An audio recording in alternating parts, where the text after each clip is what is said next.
সামনে তো জ্বর হাঁপাটের দিন আসতেছে, তোরা গড়টা বান্ধা বান্ধা না লাগে একবারে নর্মাল আগে একবারে ডগর মগরি হয়ে গেল রে। আব্বা কি হলো? আরে কইস না, এই যে সামনে তো জ্বর হাঁপাটের দিন আসতেছে, গড়টা তো ভাঙ্গা ছিল শেষ, এটা তো বান্ধা বুন্ধা নাকবো এটা দেখতেছি। আব্বা আমরা কি ভাঙা ছাড়া ঘরে থাকি, তুমি বড় ঘর নাই, ধনী ব্যাপারও নাই, বিল্ডিং বাড়ি থাকবে, এসি রুমে থাকবো, মজাই আলাদা। আরে বাজান, অত আশা করা ভালো না, আল্লাহ যা দেয় ওই নিয়ে সন্তুষ্ট থাকা উচিত। ও আচ্ছা আব্বা এই নাও, কি এটা? ওই আজকে পরীক্ষা রেজাল্ট দিছে আমার। ও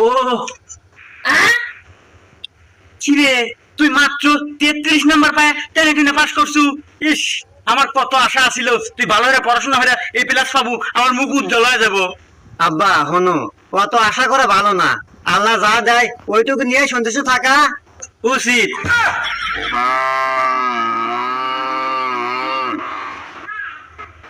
আব্বা তাহলে সন্তুষ্ট থাকো। বাইগান।